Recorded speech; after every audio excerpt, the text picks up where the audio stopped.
तो आज हम लोग एक क्लास 10th की बहुत ही अच्छा चैप्टर जिसका नाम है पॉलिनोमियल्स के बारे में डिटेल पढ़ने जा रहे हैं और ये आपके लिए बहुत ही इम्पोर्टेंट है और ये चैप्टर आगे भी बहुत अच्छा काम आता है। इसमें बहुत सारे एप्लीकेशंस हैं, तो देरी ना करते हुए मैं स्टार्ट करता हूँ और जिसका नाम है पॉलिनोमियल। तो पॉलिनोमियल में बच्चों बेसिकली हम लोग क्या क्या पढ़ेंगे, तो सबसे पहली बात यहाँ पे हम लोग क्या क्या आज पढ़ेंगे उसको लिस्ट कर लेते हैं। तो पहला चीज़ जो हम लोग पढ़ेंगे वो पढ़ेंगे डेफिनेशन, माने पॉलिनोमियल होता क्या चीज़ है। दूसरा चीज़ पढ़ेंगे बच्चों इसका types of polynomial, types of polynomial, ठीक है। तीसरा पढ़ेंगे value of polynomial, value of polynomial.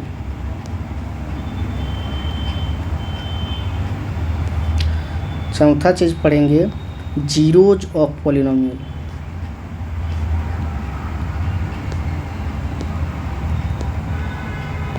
उसके बाद पढ़ेंगे graph of polynomial,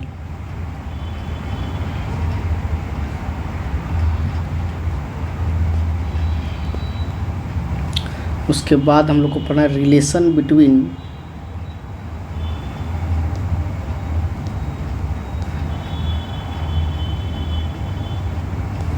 zeros and coefficient of quadratic polynomial. इसमें क्यूबिक का भी है बट आपके सिलेबस में कटा हुआ है, ठीक है। 7 में एक एक्स्ट्रा चीज़ पढ़ेंगे सिमेट्रिक रिलेशन, सिमेट्रिक प्रॉपर्टीज भी बोल सकते हैं ऑफ जीरोज। तो ये हमारा टोटल कंटेंट है जो पॉलिनोमियल में हम लोग पढ़ने वाले हैं बच्चों, ठीक है। तो आज देखते हैं हम लोग कितना कवर कर पाते हैं। कोशिश करेंगे कि इसमें जो थियोरी पर्सन है आज हम लोग क्लियर कर लेंगे। प्रॉब्लम के लिए एक और क्लास हम लोग को अरेंज करनी पड़ेगी, ठीक है। तो स्टार्ट करते हैं हम लोग सबसे पहले पॉलिनोमियल्स के बारे में कि पॉलिनोमियल होता क्या चीज़ है ना। तो देखते हैं, जैसे आप क्लास 8 या 9 में पढ़ के आए होंगे, सबसे पहले क्या जानते होंगे, जैसे मैं एक ठो एक्सप्रेशन लिख लेता हूँ। जैसे मैंने लिखा 6x के पावर 3 + 2i - 8, है ना। तो बेसिकली ये क्या चीज़ है ना, ये क्या होता है। तो आप लोग कह सकते हो कि सर ये देखो इसमें एक तरह से ये मैथमेटिकल क्या है एक्सप्रेशन है। ये क्या है, मैथमेटिकल एक्सप्रेशन या अलजेब्रिक एक्सप्रेशन जिसको हम लोग कहेंगे। मैथमेटिकल एक्सप्रेशन तो है ही, लेकिन यहाँ अलजेब्रा के टर्म है तो इसको क्या कहेंगे, algebraic expression. This is algebraic expression, ठीक है। This is algebraic expression. और इसमें देखिए आप लोग को अलजेब्रिक एक्सप्रेशन में क्या क्या चीज़ होता है। एक होता है वेरिएबल, एक होता है कांस्टेंट, और होता है मैथमेटिकल ऑपरेटर्स। तो अब वेरिएबल क्या होता है इसके बारे में आपको पता होगा, कांस्टेंट क्या होता है इसके बारे में पता होगा। अगर नहीं पता है तो थोड़ा सा बता देता हूँ। बेसिकली वेरिएबल क्या होता है कि जिनकी वैल्यू में चेंजिंग आती हो, है ना, जिनकी वैल्यू में क्या आती हो, चेंज आता हो। इसमें चेंज आता है, जिसमें चेंजेज आता है तो उसको क्या कहते हैं, वेरिएबल कहते हैं। और जो फिक्स्ड है, जिसके वैल्यू में कोई इस तरह का चेंजिंग आता ही नहीं हो, उसको क्या कहते हैं हम लोग, कांस्टेंट कहते हैं। बेसिकली वेरिएबल को हम लोग ऐसे डिनोट करते हैं, x, y, z वगैरह से डिनोट करते हैं। और कांस्टेंट को ना ABCD से डिनोट किया जाता है इस टाइप से, है ना। तो इस एक्सप्रेशन जो हमने अलजेब्रिक एक्सप्रेशन लिया है, तो मैं कह सकता हूँ कि सर ये जो x और y है, x और y है, ये क्या है हमारा, ये हमारा क्या है, वेरिएबल है ना। और अगर मैं 6 की बात करूं तो ये क्या है, कांस्टेंट है। 2 की बात करूँ तो ये भी क्या है, कांस्टेंट है। 8 की बात करूँ तो ये भी क्या है, कांस्टेंट है। लेकिन मैं बात करूँ इसमें जैसे प्लस साइन और माइनस साइन का, ये प्लस साइन और माइनस साइन का, तो ये क्या कहलाएगा, ऑपरेटर कहलाएगा। क्या कहलाएगा, ऑपरेटर कहलाएगा, है ना।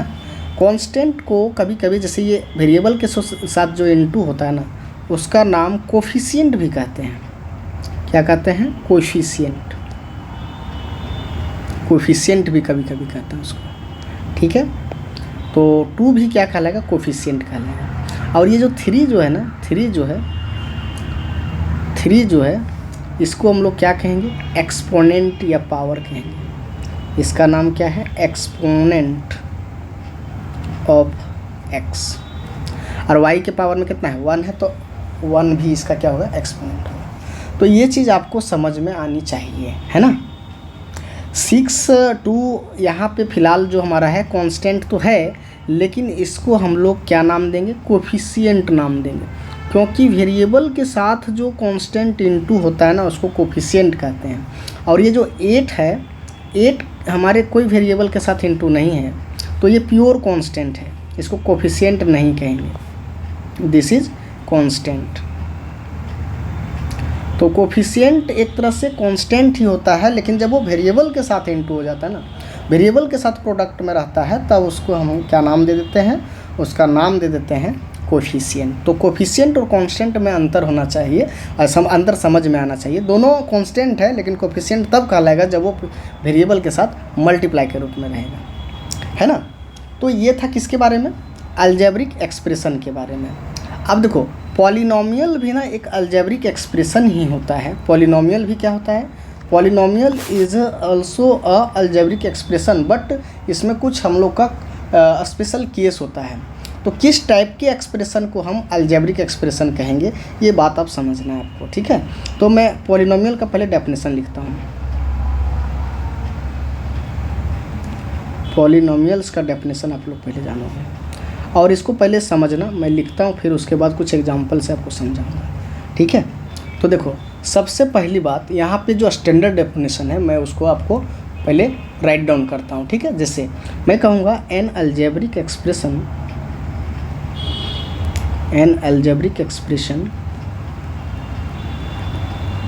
Of the form px equal to an x to the power n plus an minus 1 x के पावर n माइनस 1, इस टाइप से ये जाएगा an माइनस 2 x के पावर n माइनस 2, इस तरह से घटते घटते a1 x1 प्लस लास्ट में a0 x0 हो जाएगा, ठीक है। यहाँ कुछ कंडीशन है, वेयर कुछ कंडीशन आपको है कि भाई पहला चीज़ कि जो an है, माने x के पावर n का जो कोफिशिएंट है वो 0 के बराबर नहीं होना चाहिए। दूसरी बात a0 a1 a2 इस टाइप से कहाँ तक गया है an, ये जितने सारे नंबर्स हैं r क्या होना चाहिए, रियल नंबर होना चाहिए। क्या होना चाहिए, रियल नंबर्स होना चाहिए बच्चों, ठीक है। और साथ ही साथ जो x के जो पावर होंगे, x के जो पावर होंगे, है ना, x के जो पावर होंगे वो क्या होना चाहिए, नॉन नेगेटिव इंटीजर होना चाहिए। Power of x is non negative integers, है ना। इसी को हम लोग क्या कहेंगे, इज कॉल्ड पॉलिनोमियल। क्या कहलाएगा वो, पॉलिनोमियल कहलाएगा, है ना। अब ये तो बात समझ में आ गया कि पॉलिनोमियल में होना क्या है। देखो सबसे पहली बात कि भाई कोई भी एक अलजेब्रिक एक्सप्रेशन इस फॉर्मेट में लिखा हो, है ना। जहाँ पे जो an है वो 0 के बराबर नहीं होनी चाहिए, और ये जो a0 a1 से लेकर an है वो क्या होना चाहिए, रियल नंबर्स होने चाहिए। साथ ही साथ जो वेरिएबल x की जो पावर है वो नॉन नेगेटिव इंटीजर होना चाहिए, ये हमेशा याद रखना। नॉन नेगेटिव इंटीजर का कहने का मतलब कि दैट मीन्स ये होल नंबर होना चाहिए। क्या होना चाहिए, होल नंबर होना चाहिए, माने नेगेटिव नहीं होगा, क्या होगा, होल नंबर में होना चाहिए, है ना। तब हम उसको क्या कहेंगे, पॉलिनोमियल कहेंगे। तब हम क्या कहेंगे, उसको पॉलिनोमियल कहेंगे, ठीक है। जहाँ पर एक ये भी कह सकते हैं वेयर नाम भी जान लेते हैं कि क्या क्या है इसको। जैसे मैं लिखा an या an-1, ये कांस्टेंट है सब, है ना। an-2 इस टाइप से a0 तक जो भी है, r कांस्टेंट है चूँकि वेरिएबल के साथ n2 है, ये क्या कहलाएगा, कोफिशिएंट कहलाएगा। कोफिशिएंट ऑफ किसका, coefficient of x to the power n, x to the power n-1, x to the power n-2, इस टाइप से x to the power 0 respectively.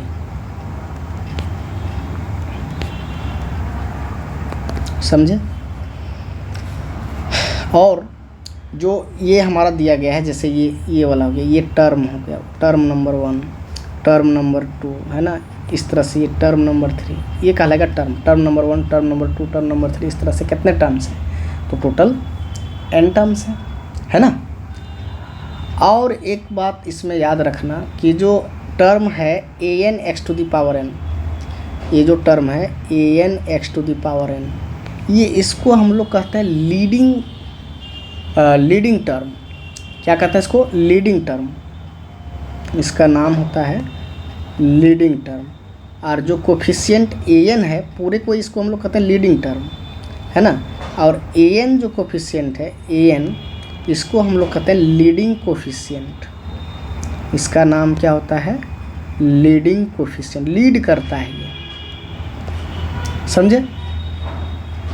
और जो इसमें मैक्सिमम पावर होगा, है ना, जो इसका मैक्सिमम पावर होगा वो क्या कहलाएगा, डिग्री कहलाएगा। तो लीडिंग कोफिशिएंट का जो लीडिंग कोफिशिएंट जो होता है, जो लीडिंग टर्म होता है, उस वही हमारा, उसी से हम क्या निकल के आता है, डिग्री निकल के आता है। सबसे बड़ी पावर तो वही रहती है ना।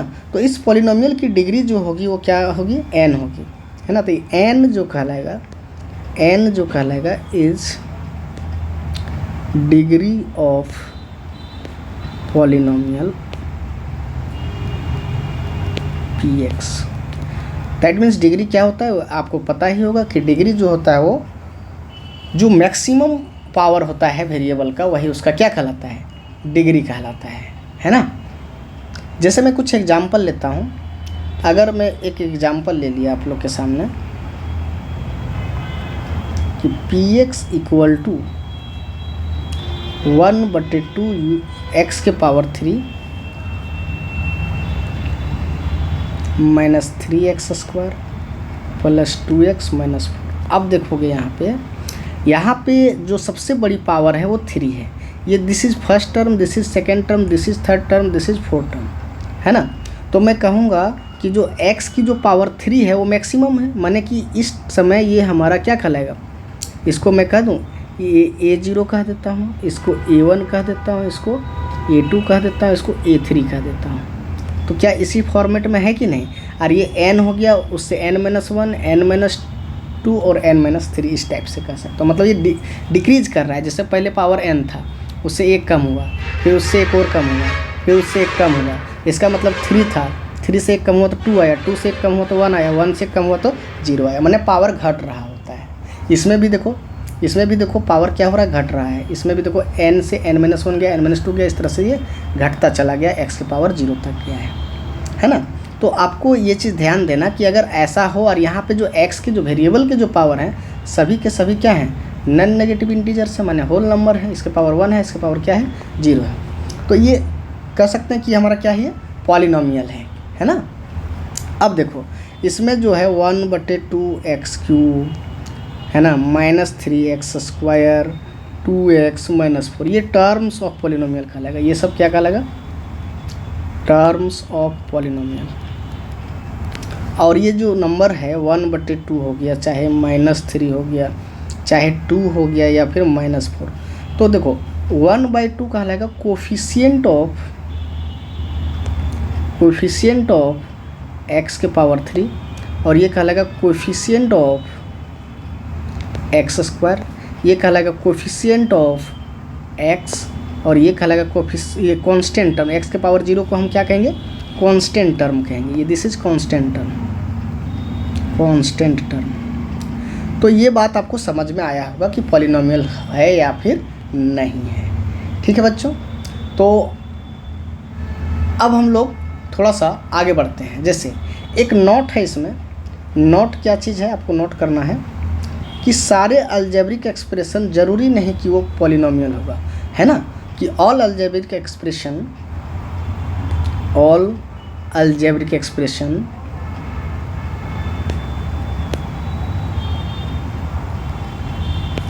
Are not polynomials. सारे अलजेब्रिक एक्सप्रेशन ज़रूरी नहीं कि वो क्या होंगे, पॉलिनोमियल होंगे। ठीक है, तो ये आपको ध्यान में रखना है। लेकिन जो पॉलिनोमियल है वो अलजेब्रिक एक्सप्रेशन हो सकता है। जैसे ऐसे में लिखा अलजेब्रिक एक्सप्रेशन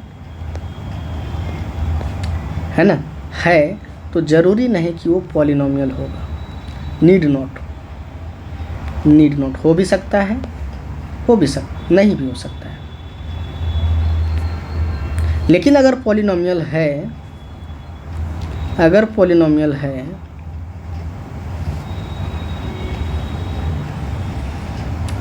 तो वो हमेशा अलजेब्रिक एक्सप्रेशन होगा ही होगा।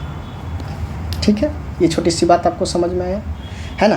तो ये था डेफिनेशन किसका, पॉलिनोमियल का। हम लोगों ने फर्स्ट चीज़ समझ में आया। इसमें कुछ एग्जांपल्स लेते हैं पॉलिनोमियल में, और डिग्री क्या होता है। अब इसी में देखो, ये क्वेश्चन में कि इसका डिग्री में पूछता कि डिग्री कितना होता है। इस पॉलिनोमियल की डिग्री, हर एक टर्म की डिग्री देखो, इसमें 3 है इसकी डिग्री, इसकी 2 है, इसकी 1 है, इसकी 0 है। तो जो हाईएस्ट डिग्री होता है वही तो पॉलिनोमियल की डिग्री होती है। तो इसकी डिग्री कितनी हो जाएगी, तो डिग्री जो हो जाएगी वो 3 हो जाएगी, है ना। कुछ एग्जाम्पल देता हूँ आपको। जैसे अगर मैं एक px ले लिया, ओनली a ले लिया, px ले लिया ax प्लस b टाइप का, मान लो ऐसा है ना।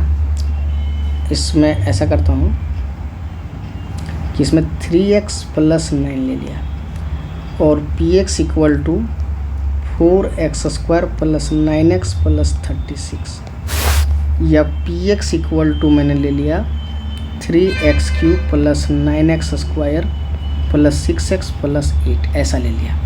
आपके सामने कुछ मैंने एग्जांपल ले लिया। ठीक है, अब आपको बताना है कि ये पॉलिनोमियल है तो इसकी डिग्री कितनी है, कोफिशिएंट क्या क्या है, ये बताना है आपको। ठीक है, और बहुत आसान है बच्चों, मैंने छोटा छोटा एग्जांपल लिया है।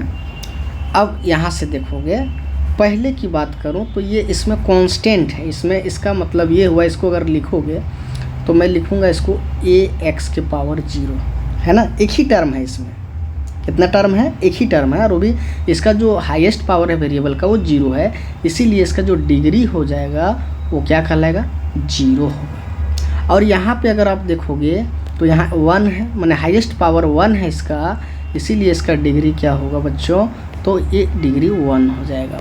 और अगर मैं देखूँ तो इसका हाईएस्ट पावर, सभी टर्म का हाईएस्ट पावर 2 है, तो इसकी डिग्री क्या हो जाएगी, इस पॉलिनोमियल की डिग्री 2 हो जाएगी, और इस पॉलिनोमियल की डिग्री क्या हो जाएगी, 3 हो जाएगी, है ना।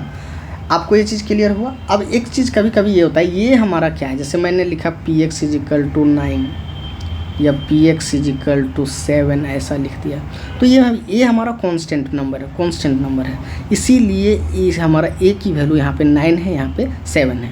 लेकिन अगर px इक्वल टू 0 रहता तो उस केस में क्या कहते हैं इसको, ठीक है।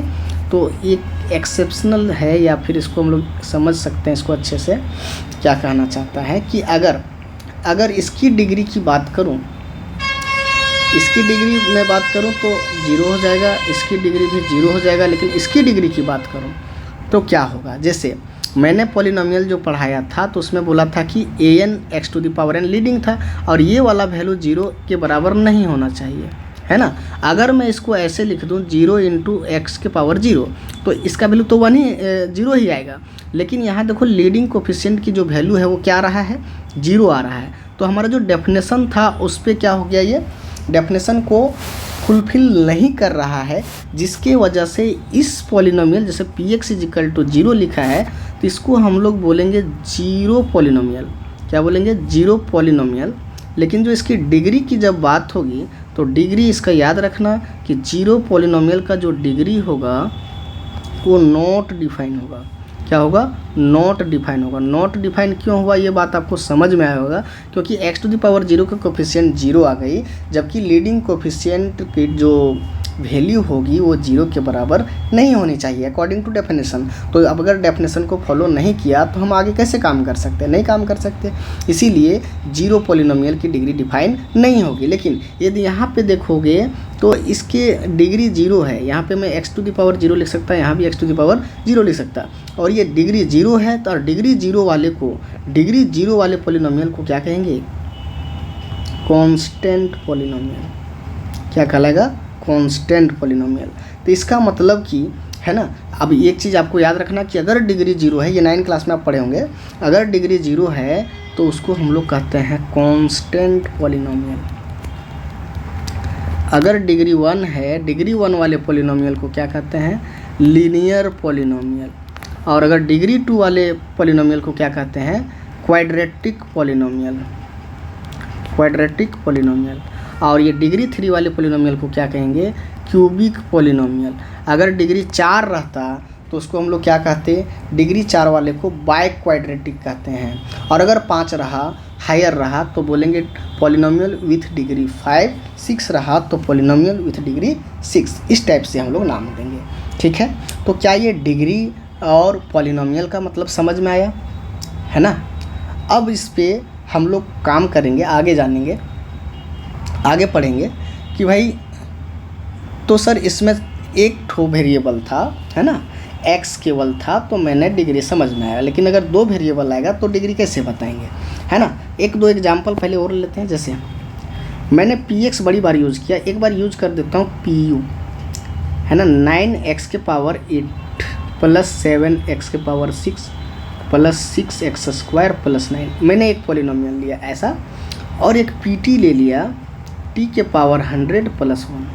अब मैं पूछूंगा कि ये पॉलिनोमियल की डिग्री कितनी होगी, ये पॉलिनोमियल की डिग्री कितनी होगी, तो आपको जवाब देना है। देखो 8 के बाद आना चाहिए था 7, लेकिन एब्सेंट है, तो मैं इसको ऐसे लिख सकता हूँ क्या, 9x टू द पावर 8 जो आया है ठीक है, जो नहीं आया है उसको 0 इंटू एक्स के पावर 7 लिख सकते हैं, 7 इंटू एक्स के पावर 6 लिख सकते हैं, और 6 के बाद 5 होता था, 5 तो नहीं है, तो 0 into x to the power 5 लिख दो, 0 into x to the power 4 लिख दो, 0 इंटू एक्स के पावर 3 लिख दो, स्क्वायर वाला है ही तो कोई दिक्कत नहीं, एक्स वाला टर्म नहीं है तो इसको 9x लिख दो, 0x लिख दो प्लस 9।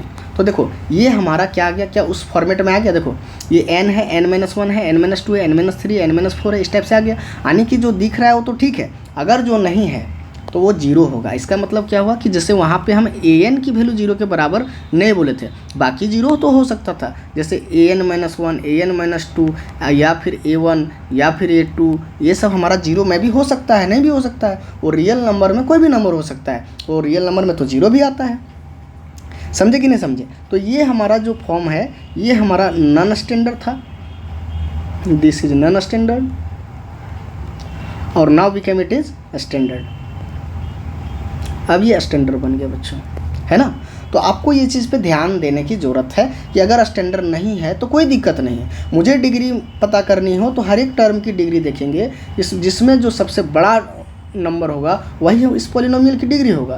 तो इस पॉलिनोमियल की जो डिग्री हो जाएगी वो कितनी हो जाएगी, 8 हो जाएगी। सिमिलरली यहाँ पे t के पावर 7 है, 100 है, तो इसकी डिग्री में डायरेक्ट बोलूँगा कि डिग्री कितना हो जाएगा, 100 हो जाएगा, है ना। अगर मान लो ये PS is equal to s के पावर में 51 प्लस 7s के पावर में 49 है, मैं पूछूंगा कि इसकी डिग्री क्या होगी बच्चों, तो सिंपल सर सबसे बड़ा जो पावर है 51 है, इसीलिए इसका आंसर क्या हो जाएगा, 51 हो जाएगा। ओके, तो क्या ये चीज़ आपको क्लियर हुआ होगा। जो भी दिक्कत है आप कमेंट सेक्शन में एकदम आप अपने तरीके से पूछ सकते हैं क्या दिक्कत है, नहीं दिक्कत है। अभी हमने जो भी प्रॉब्लम लिया, सॉरी यहाँ पे u ले लिया, इधर u नहीं लिया ना, यहाँ पे x कर देते हैं, ठीक है, यहाँ t लिया, ठीक है, u लिया तो इधर भी u होना चाहिए था, ठीक। अब जैसे सपोज करो कि एक साथ अगर 2 वेरिएबल या 3 वेरिएबल आपको दिखाई दे पॉलिनोमियल में, तो उस केस में डिग्री कैसे बताओगे, है ना। जैसे मैं एक एग्जांपल लिया पॉलिनोमियल का, जैसे यहाँ पे मैं 2 टर्म ले लिया p x y, है ना, 2 वेरिएबल मैंने ले लिया, तो इसको हम लोग ऐसे लिखते हैं, ठीक है। जैसे x² y³ प्लस x के पावर 7 y के पावर 3 प्लस x² y², इस टाइप से मैंने क्वेश्चन लिया, ओके। अब मैं पूछूंगा कि ये पॉलिनोमियल कैसा पॉलिनोमियल है। तो पॉलिनोमियल इसमें 2 वेरिएबल है, तो इसको बाइवेरिएट कहते हैं। क्या कहते हैं इसको? 2 वेरिएबल वाले को बाइवेरिएट कहते हैं, बाइवेरिएट पॉलिनोमियल। और इस केस में जब डिग्री निकालेंगे तो डिग्री निकालने का क्या तरीका होता है समझना। देखो ये दोनों एक टर्म हुआ, ये दोनों मिला के एक टर्म हुआ, ये दोनों मिला के एक टर्म हुआ। मैं सबसे पहले इस टर्म की डिग्री जानना चाहता हूँ। तो जब भी ये प्रोडक्ट में हो ना, तो डिग्री निकालने के लिए ये दोनों के पावर को ऐड करना।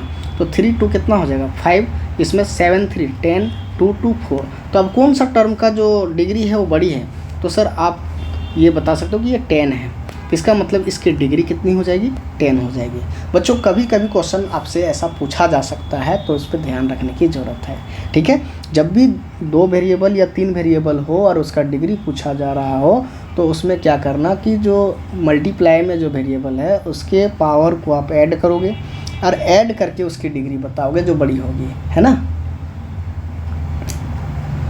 और जीरो के बारे में तो बताया कि अगर px इक्वल, ये नोट कर लेना आप लोग कि अगर px इक्वल टू 0 है तो मैं कहूँगा ये क्या कहलाएगा, ये जीरो पॉलिनोमियल कहलाएगा, जीरो पॉलिनोमियल कहलाएगा। और साथ ही साथ इसकी जो डिग्री होगी डिफाइन नहीं होगी, है ना। डिग्री डज नॉट डिफाइन, इसकी डिग्री डिफाइन नहीं होती, ठीक है। यहाँ तक समझ में आया। अब जैसे देखो इसके बाद हम लोग नेक्स्ट जो पढ़ने वाले हैं, एक चीज़ यहाँ पे मैं इसको कॉलम बना के लिख देता हूँ ताकि आपको याद रहे।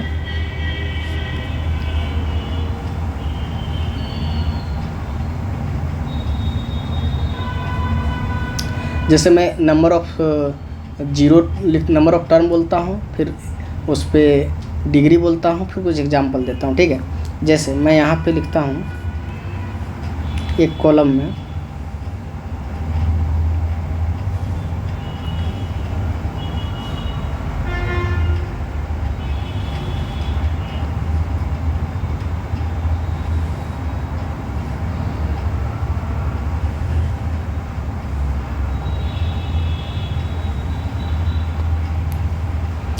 ये आपका बन जाएगा, तो क्या होगा कि आपको आधा हो जाएगा, है ना। यहाँ पे भी लिखता हूँ डिग्री, ठीक है। नेम ऑफ पॉलिनोमियल,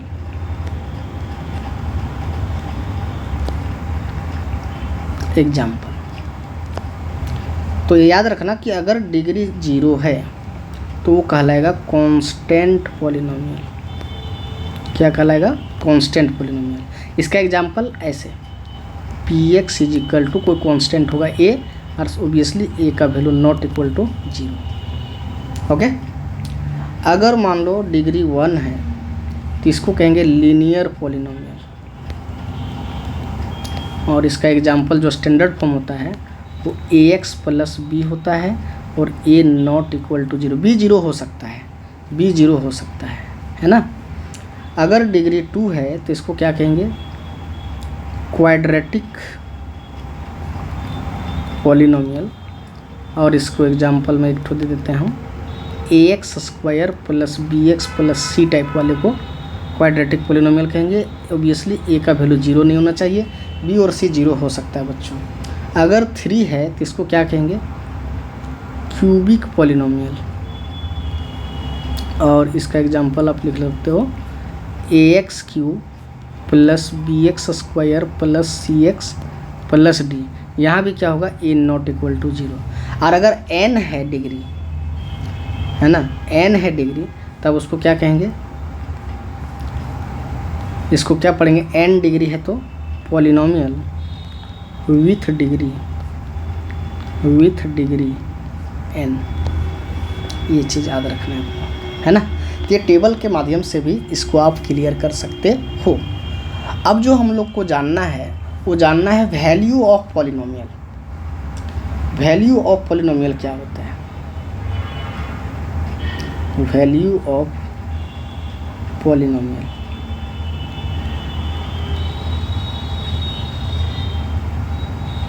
तो बच्चों ये बहुत आसान होता है। जैसे मैं एक एग्जांपल से समझाता हूँ कि अगर मान लो कि हमारे पास एक पॉलिनोमियल है px है ना, x³ minus 6x square plus 11x minus 6, ये हमारा पॉलिनोमियल है। तो x हमारा वेरिएबल है। कोई कहेगा कि भाई इस पॉलिनोमियल की value at x equal to 2 पे क्या होगा, ये फाइंड करो। तो सिंपली जहाँ जहाँ पे आपको x दिख रहा है ना वहाँ पे 2 रख देना है। तो 2 के पावर 3 हो जाएगा, माइनस 6 इंटू 2 के पावर स्क्वायर हो जाएगा, ये 11 इंटू 2 हो जाएगा, माइनस 6 हो जाएगा। इसको सिंप्लीफाई करके जो आएगा वही हमारा क्या हो जाएगा, वैल्यू ऑफ पॉलिनोमियल होगा। तो ये जगह 8 माइनस 24 प्लस 22 माइनस 6। तो आपको ये सॉल्व करोगे तो 22 8 30 24 36 ये 0 आ गया। तो P2 का वैल्यू क्या आया, 0 आया। और ये कहलाएगा पॉलिनोमियल का value at x equal to 2। लेकिन अगर मैं कहूँ कि x की वैल्यू 1 रखूँ तो क्या होगा सर, x की वैल्यू 1 रखूँ तो P1 मिलेगा।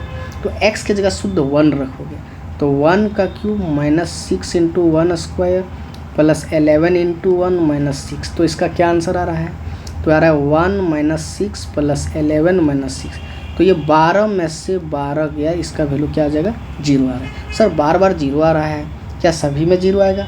ऐसा नहीं बच्चों।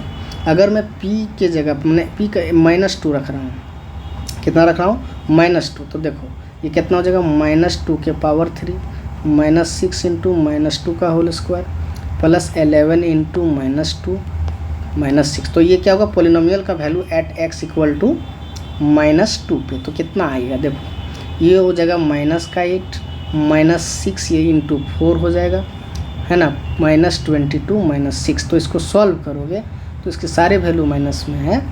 तो ये हो जाएगा -8 माइनस 24 माइनस 22 माइनस 6।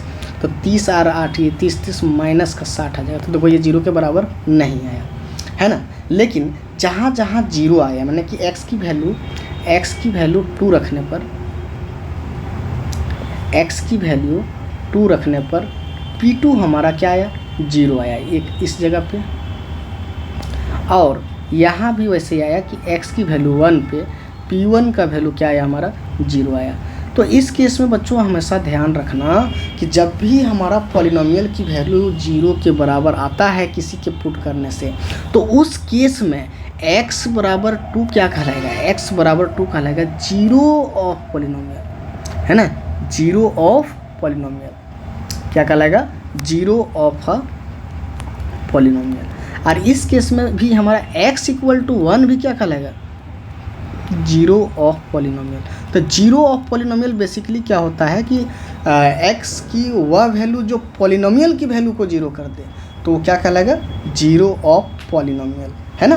तो अगर मुझे चेक करना है कि कोई x की वैल्यू दिया गया पॉलिनोमियल का 0 है या नहीं है, तो उसको चेक करने के लिए सिंपली क्या करना है, x की वैल्यू पुट करो, पॉलिनोमियल की वैल्यू 0 आया तो 0 ऑफ पॉलिनोमियल कहलाएगा, अदरवाइज नहीं कहलाएगा बच्चों। तो क्लियर है। अभी इसके बारे में और हम लोग जानेंगे, है ना। अब एक होता है इसमें एक जो काफ़ी इम्पोर्टेंट चीज़ है बच्चों, तो एक होता है geometrical meaning of the zeros. क्या मतलब होता है ज्योमेट्रिकल मीनिंग, है ना। तो ज्योमेट्रिकल मीनिंग बहुत काफ़ी इम्पोर्टेंट है, तो इसको याद रखना है। Geometrical meaning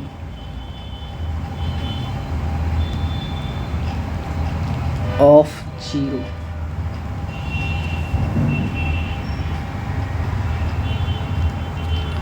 of a polynomial. माने कोई भी अलजेब्रिक चीज़ को ज्योमेट्री में लिखते हैं तो उसका कुछ ना कुछ मतलब तो होता ही है। तो इसमें क्या मतलब होता है ये समझना पड़ेगा, है ना। तो सबसे पहले हम लोग ज्योमेट्रिकल मीनिंग ऑफ जानते हैं कांस्टेंट पोलिनोमियल का, है ना। किसका जानते हैं? कांस्टेंट पोलिनोमियल का। तो geometrical meaning of constant polynomial, constant polynomial. तो कांस्टेंट पोलिनोमियल बेसिकली बच्चों देखो ऐसा रहता है, p x is equal to कोई कांस्टेंट है के, जो के जो होना चाहिए वो 0 के बराबर नहीं होना चाहिए, या तो ये पॉजिटिव हो सकता है या तो फिर ये नेगेटिव हो सकता है। तो ये ज्योमेट्रिकली क्या रिप्रेजेंट करता है? जब भी इस टाइप का एक हम लोग एग्जाम्पल से समझते हैं, जैसे y इज इक्वल टू इसको पी एक्स, वाई मतलब पी एक्स को हम y भी लिख सकते हैं, ठीक है, जब इसको ज्योमेट्रिकली रिप्रेजेंट करेंगे तो फिलहाल यहाँ पे पी एक्स की वैल्यू में एक +5 लेके चल रहा हूँ और एक पी एक्स की वैल्यू में एक -5 लेके चल रहा हूँ, ऐसा है, ठीक है। और जब मैं पी एक्स बोल दिया तो कहीं ना कहीं ये y इज इक्वल टू ही है, क्या है, y का ही है, ठीक है। तो देखो यहाँ पे x तो इसमें दिखाई नहीं दे रहा है, इसमें भी नहीं दिखाई दे रहा है, तो मैं x की वैल्यू अगर 0 रखूँगा तो दिस इज y, तो y का भी वैल्यू 0 मिल रहा है, सॉरी 5 मिल रहा है, मैंने यहाँ कुछ है ही नहीं, यहाँ 0 रखूँगा तो 5 ही मिलेगा। x की वैल्यू 1 रख रहा हूँ तो भी 5 मिल रहा है, x की वैल्यू 2 रख रहा हूँ तो भी 5 मिल रहा है। इसका मतलब कि x की वैल्यू कुछ भी रखो, y का वैल्यू क्या मिल रहा है, 5 ही मिल रहा है। तो यहाँ से कोऑर्डिनेट हमारा 0 5 हो जाएगा, 1 5 हो जाएगा, 2 5 हो जाएगा, इस टाइप से हमारा पॉइंट आएगा कि नहीं। अब इस चीज़ को अगर हम रिप्रेजेंट करेंगे कोऑर्डिनेट एक्सिस में तो क्या बताता है ये देख लेते हैं।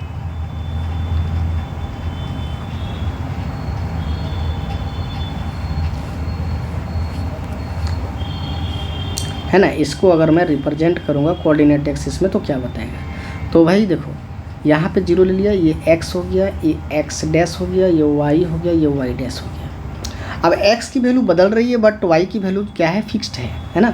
जैसे अगर मैं x की वैल्यू 0 रखा तो y मान लेते हैं 1 2 3 4 5, है ना, तो ये 5 मिला, तो ये x की वैल्यू 0 तो y की वैल्यू ये 5 हो गया। 1 अगर रखेंगे तो भी 5 मिल रहा है, तो मैंने कि इस जगह पे आ गया। 2 रख रहा हूँ तो भी 5 मिल रहा है, 3 रख रहा हूँ तो भी 5 मिलेगा, है ना, -1 रखूँगा तो भी 5 मिलेगा। अब ये सारे पॉइंट्स को जब आप मिलाओगे ना, जब ये सारे पॉइंट्स को आप मिलाओगे तो एक इस टाइप से रेखा दिखाई देगा, इस टाइप से लाइन दिखाई देगा, है ना। और यही हमारा क्या होगा, यही हमारा क्या होगा वो लाइन, इसको मैं मिटा देता हूँ, है ना। तो यही हमारा लाइन होगा जो ज्योमेट्रिकली क्या रिप्रेजेंट करेगा, एक लाइन रिप्रेजेंट करेगा। ये y इज इक्वल टू 5 कहेंगे, या तो इसको हम लोग p x is equal to क्या कहेंगे, 5 कहेंगे। अगर ये x है तो इसको हम क्या बोलेंगे, पी एक्स बोलेंगे, है ना। तो ये क्या रिप्रेजेंट कर रहा है, जब भी ऐसा हो तो हम ये रिप्रेजेंट किया कि एक लाइन है जो पैरेलल है x एक्सिस के। तो ज्योमेट्रिकली मीनिंग क्या है, तो y इज इक्वल टू 5 क्या है, ओरिजिन से 5 यूनिट, ओरिजिन से 5 यूनिट में एक लाइन है जो पैरेलल है किसके, x एक्सिस के। तो लिखेंगे a line which is 5 unit above the x axis and parallel to x axis। अब ये हमने 5 लिया तो 5 था, 6 लेते तो 6 यूनिट रहता, 7 लेते तो 7 यूनिट लेता। लेकिन अगर ये माइनस था तो माइनस में नीचे चला जाएगा, सेकेंड वाला माइनस लिए थे तो सेकेंड वाला माइनस लिए थे तो -5 यूनिट हम नीचे आ जाएंगे ऐसे, है ना। तो ये क्या कहलाएगा मेरा, ये कहलाएगा y इक्वल टू -5, है ना, या पी एक्स इक्वल टू -5। तो ये क्या ज्योमेट्रिकल मीनिंग कांस्टेंट पॉलिनोमियल का समझ में आया आप लोग। तो कांस्टेंट पॉलिनोमियल का जो ज्योमेट्रिकल मीनिंग होगा वो लाइन होता है जो पैरेलल टू क्या होगा, एक्स एक्सिस होगा, और ये काफ़ी इंपॉर्टेंट है ना। अब अगर मैं लीनियर पॉलिनोमियल की बात करूँ, लीनियर पॉलिनोमियल की geometrical meaning of linear polynomial,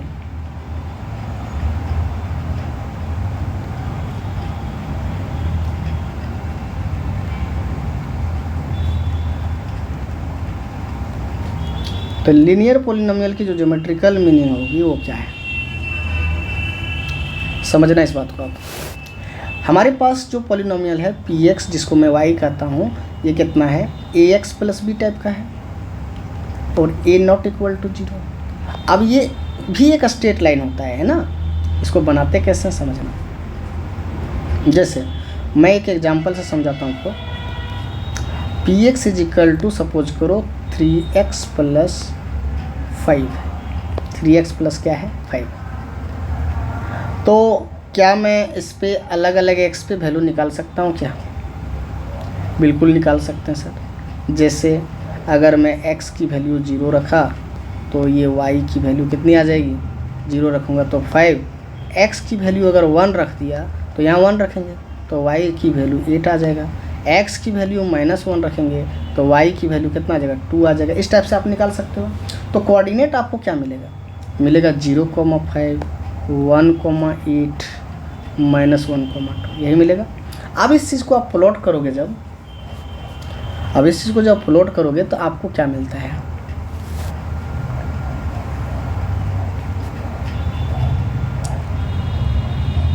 ठीक है,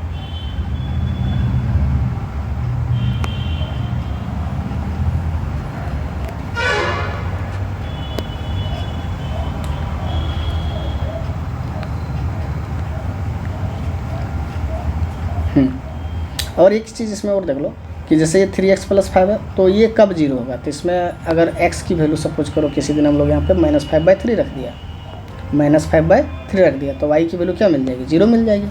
तो y ये कोऑर्डिनेट क्या होगा? -5/3, 0। अब इसको प्लॉटिंग करोगे आप, तो प्लॉटिंग करोगे तो ग्राफ कैसे दिखेगा? सबसे पहले -5/3 कहाँ पे दिखेगा? इधर सपोज करो ये तो 1 से ज़्यादा होगा तो -5/3 ऐसा हो गया, है ना। उसके बाद 0 है, x की वैल्यू 0 तो ये कितना है? 5 है। 0 है तो 5 है। 1 है तो 8 है, 1 है तो 8 है, मैंने आगे जा रहा है, ठीक है। 1 है तो 8 है ऐसे। तो आपको ये ग्राफ ऐसा दिखेगा, मैं आपको ड्रॉ कर दे रहा हूँ, इसको आप मिला सकते हो। इस टाइप से दिखेगा ऐसे, है ना। ये ग्राफ जो है ये भी एक तरह से लाइन ही है। और ये क्या कर रहा है कि इस जगह पे कट कर रहा है, ये पॉइंट x एक्सिस को इस जगह पे कट कर रहा है। कहाँ पे? -5/3, 0 पे। देखो यहाँ पे ही तो है हमारा कोऑर्डिनेट -5/3, 0, और ये x एक्सिस को कट कर रहा है इस जगह पे। और चूंकि जब हम इसका x की वैल्यू -5/3 रखिए तो इसका वैल्यू क्या आ रहा है? ये 0 हो जा रहा है। इसका मतलब इस पॉलिनोमियल का 0 कौन होगा? -5/3, 0। तो हम ये कह सकते हैं कि जो लीनियर पॉलिनोमियल होगा उसकी जो ग्राफ होगी वो स्ट्रेट लाइन होगी, और जो वो x एक्सिस को कितने जगह पे कट करेगा? एक जगह पे कट करेगा, और उसी जगह पे कट करेगा जहां उसका 0 होगा। तो x की वैल्यू जो -5/3 है वो 0 है, और -5/3, 0 पे ही क्या कर रहा है? x एक्सिस को कट कर रहा है ना। तो इससे हम लोग क्या कंक्लूड किए कि लीनियर पॉलिनोमियल के कितने 0 होंगे? ओनली 1 0 होंगे। लेकिन इसमें अगर देखोगे तो हम x की वैल्यू कुछ भी ले रहे हैं, 0 तो मिल ही नहीं रहा है ना। तो इसीलिए, और x एक्सिस को ये कट कर ही नहीं रहा है, तो इसका कितने 0 होंगे? कांस्टेंट पॉलिनोमियल के एक भी 0 नहीं होंगे। कांस्टेंट पॉलिनोमियल के एक भी 0 नहीं होंगे, ये इनका एक भी 0 नहीं होगा। नंबर ऑफ 0 कितना होगा? तो 0 होगा, एक भी नहीं होगा। लेकिन अगर मैं इसकी 0 की बात करूं तो नंबर ऑफ हम लोग क्या कंक्लूड किए? We conclude that linear polynomial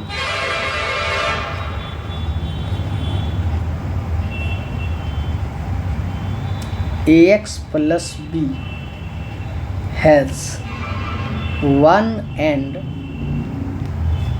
only 1 0, है ना। तो x एक्सिस को जितने जगह पे कट करेगा ग्राफ वही उसका क्या कहलाएगा? 0 कहलाएगा, है ना। अब हम लोग इसका डिस्कशन करते हैं geometrical representation of quadratic polynomial, जो कि काफ़ी इम्पोर्टेंट है ना। ये काफ़ी इम्पोर्टेंट है, इसको आपको बहुत अच्छे तरीके से जानना पड़ेगा। तो लिखेंगे geometrical meaning, geometrical meaning of quadratic polynomial. तो देखो क्वाड्रेटिक पॉलिनोमियल बेसिकली हमारे पास जो था वो ऐसा था, ax square plus bx plus c और ये नॉट इक्वल टू 0, है ना। अब ये तो पता चल गया कि भाई इसकी डिग्री 2 है, डिग्री जितना होता है उतना ही मैक्सिमम 0 होता है। तो इसका मतलब कि इसका जो जीरोज की संख्या होगी वो कितनी होगी, 2 होगी। और जीरोज की संख्या 2 होगी तो एक्स उसका जो ग्राफ होगा वो एक्स एक्सिस को कितने जगह पे कट करेगा, 2 जगह पे कट करेगा, है ना। मैक्सिमम 2 जगह पे कट करेगा। इसका जो मैक्सिमम 0 होगा वो 2 होगा। ज़्यादा से ज़्यादा कितना होगा, 2 ही 0 होगा। मैक्सिमम 0 क्या होगा, 2, है ना। अब एक भी नहीं हो सकता है, ऐसा भी हो सकता है कि मैक्सिमम की बात करा तो मैंने मिनिमम भी तो हो सकता है, तो मिनिमम कितने होंगे, 0, एक भी ना हो, ठीक है।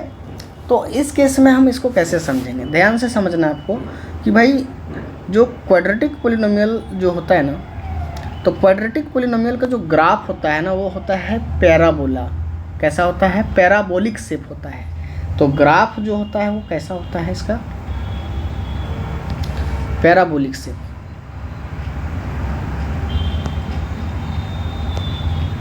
अब ये पैराबोलिक शेप दिखता कैसे है, देखो पैराबोलिक शेप आपको या तो आपको ऐसे दिखेगा, थोड़ा सा बढ़िया से बनाते हैं,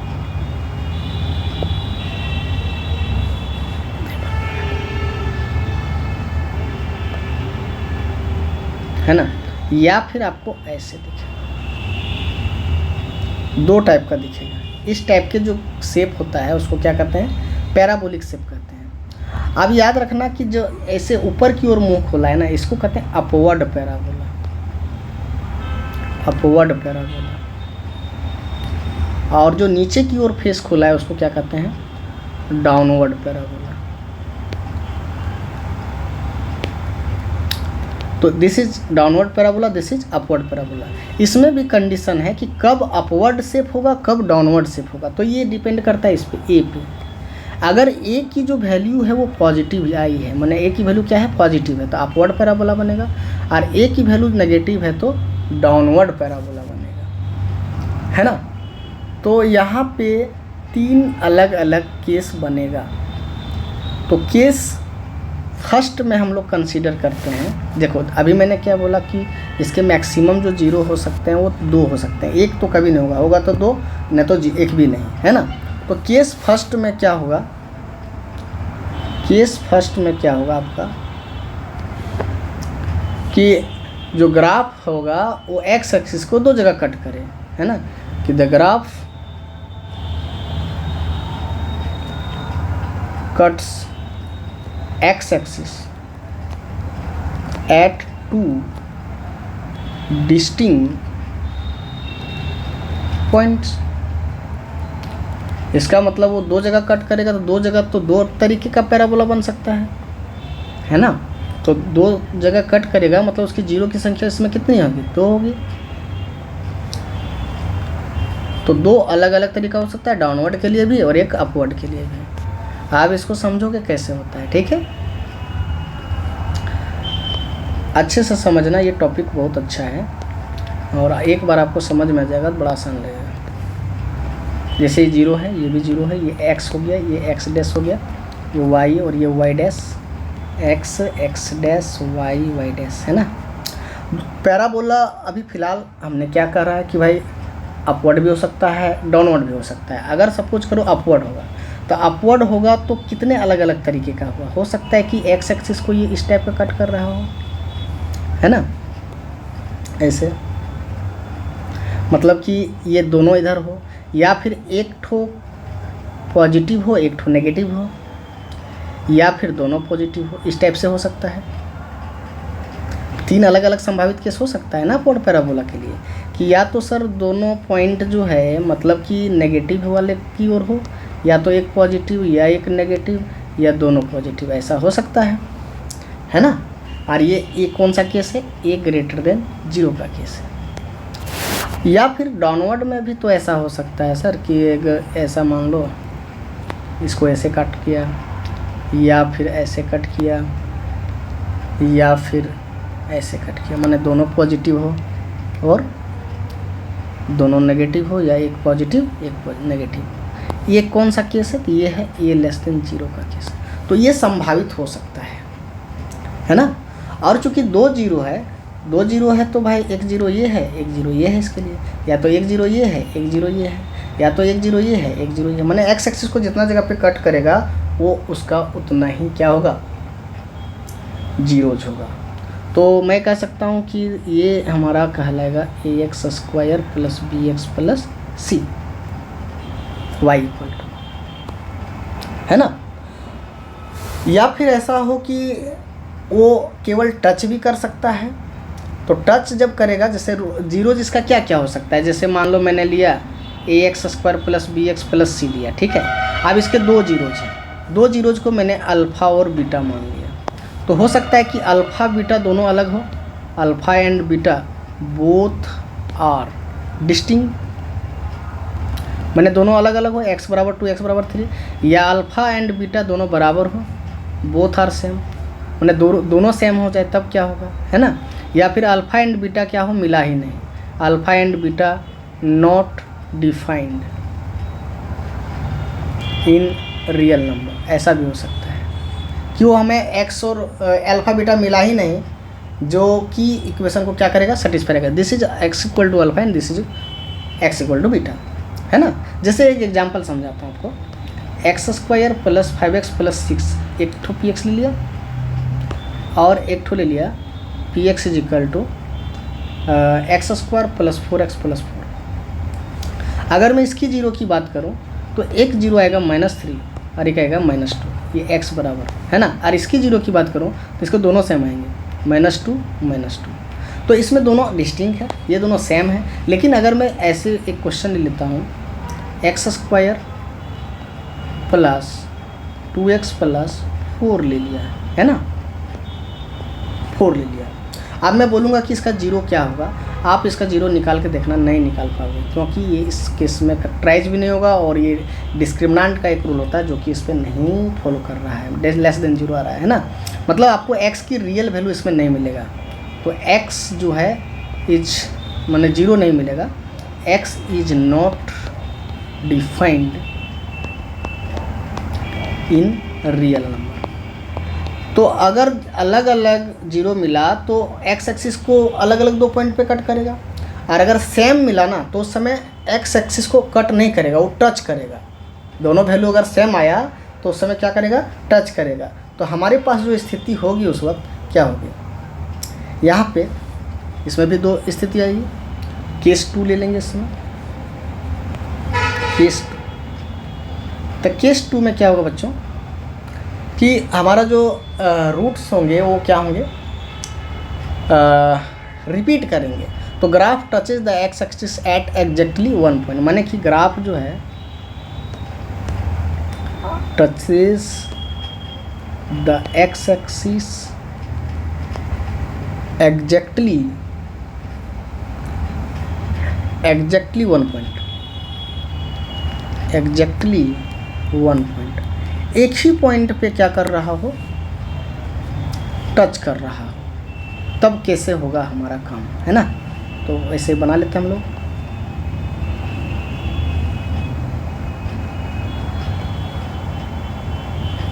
तो अपवर्ड पैराबोला के लिए हमेशा याद रखना कि a ग्रेटर देन 0, डाउनवर्ड के लिए क्या होगा? Less than 0।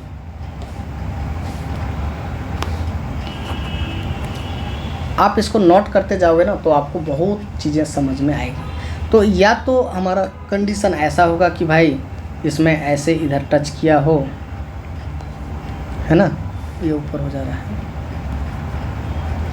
इस टाइप का टच करके गया हो, या फिर ओरिजिन से टच करके गया हो, या फिर इधर से टच करके गया। ये तीनों में से कोई एक हो सकता है, तीनों में से कोई एक संभावित हो सकता है ना। या फिर डाउनवर्ड में ऐसा हो सकता है आपका ये ऐसा आया, या फिर ऐसा आया ओरिजिन को टच करते हुए, या फिर ऐसे आया, है ना। तो इस समय जो वैल्यू होगा माने दोनों का सेम होगा, रिपीट होगा तो टच करेगा। और ओबियसली ये क्या है? a ग्रेटर देन 0, और यहाँ पे क्या होगा? a लेस देन 0 के लिए ये अपवर्ड पैराबोला होगा, ये डाउनवर्ड पैराबोला, है ना। इसी तरह से केस 3 जिसमें हमारा कोई रूट्स मिल ही नहीं रहा हो, तो केस 3 में क्या होगा? केस 3 में क्या होगा आपको ये समझना है। केस 3 में ये कहता है कि सपोज करो कि तीनों मतलब ग्राफ जो है वो एक्स एक्सिस को क्या कर रहा है, या तो ऊपर है एग्जैक्टली एबव है, या तो एग्जैक्टली कम्प्लीटली एबव है, या फिर कम्प्लीटली बिलो है ना। इसको मैं ऐसा लिख देता हूँ कि the graph either completely above the x-axis or completely below the x-axis। तो इस केस में भी तो दो केस आएगा, एक हमारा कुछ इस प्रकार से आएगा,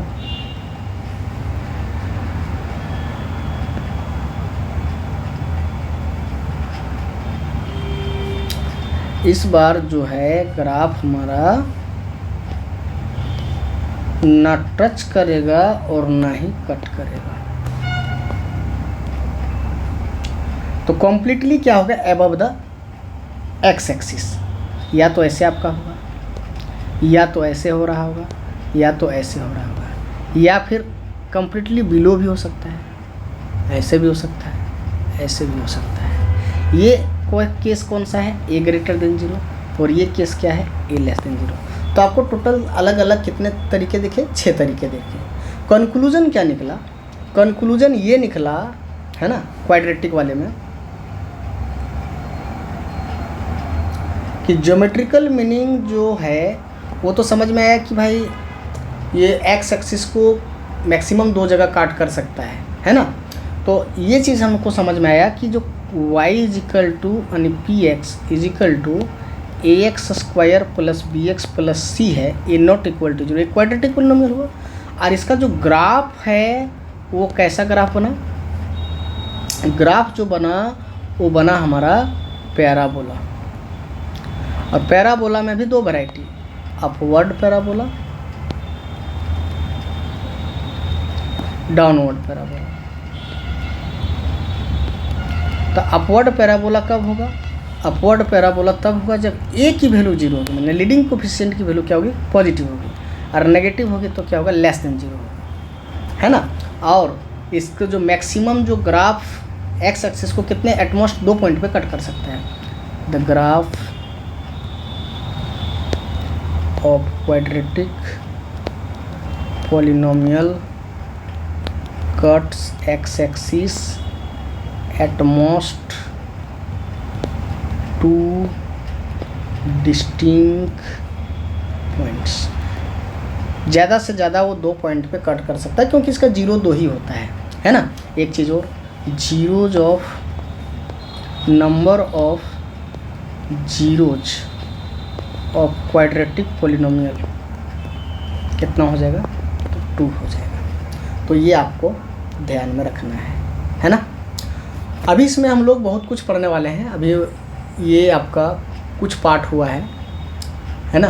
तो कुछ क्वेश्चंस आपको मैं दे रहा हूँ जो बहुत आसान है। यहाँ पे जस्ट मैंने क्या बताया कि ग्राफ एक्स एक्सिस को जितने जगह कट करेगा उतना ही 0 होगा। इससे रिलेटेड हम कुछ क्वेश्चंस करते हैं। जैसे फर्स्ट टाइप का ये क्वेश्चन है, क्वेश्चन ये है कि भाई ग्राफ को देखो, look at the graph, look at the graph y is equal to px where px is polynomial, px is polynomial for each of the graph, for each of the graph find the number of zeros, find the number of zeros of px, है ना। आपको graph दिया जाएगा, जैसे इस type का मैं ले रहा हूँ, ओके। कुछ एग्जांपल ले रहा हूँ, इसमें हर एक चीज़ नहीं लिख रहा हूँ, मैं एक चीज़ लिखूँगा, बाकी आपको करना है।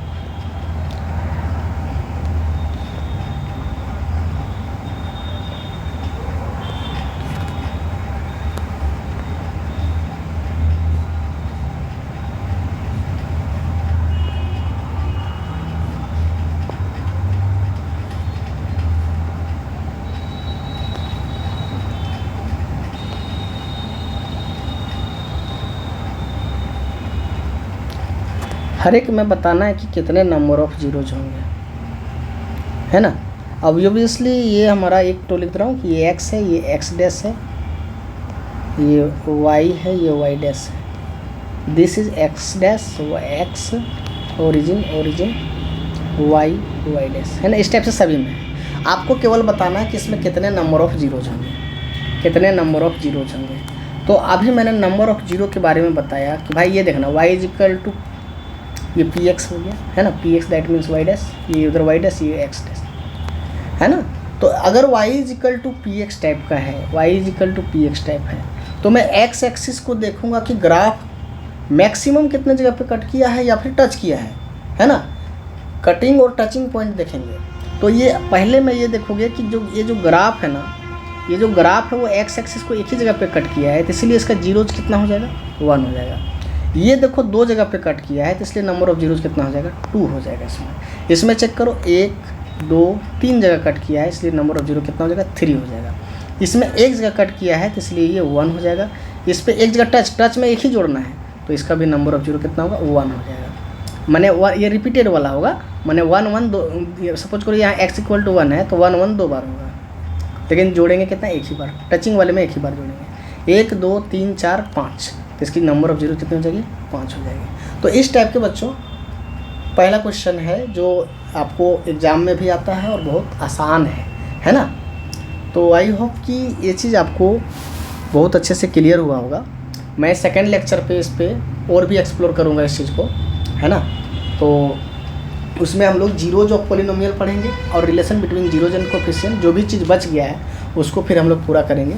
अगर आपको ये चीज़ अच्छा लग रहा है तो आप चैनल को सब्सक्राइब करेंगे, लाइक करेंगे, दोस्तों के साथ शेयर करेंगे। और अगर हमारे कोर्स के साथ जुड़ना चाहते हैं तो डिस्क्रिप्शन में ऐप का लिंक आपको दे दूंगा, जो कि बहुत कम फीस में आपको पूरे साल पढ़ाया जाएगा। और ऐप का जो नेम है वो मेक ईजी करके है ना, मेक ईजी करके है। और ये प्ले स्टोर में उपलब्ध है बच्चों। इसको आप डाउनलोड करके आप कोर्स को ज्वाइन करके आप अपनी पढ़ाई को और मजबूत बना सकते हैं। और मैं आपको एग्ज़ाम तक पूरा हेल्प करूँगा, है ना। बाकी जो आपको ऐप का लिंक है वो आपको डिस्क्रिप्शन में मिल जाएगा। तो धन्यवाद सभी को।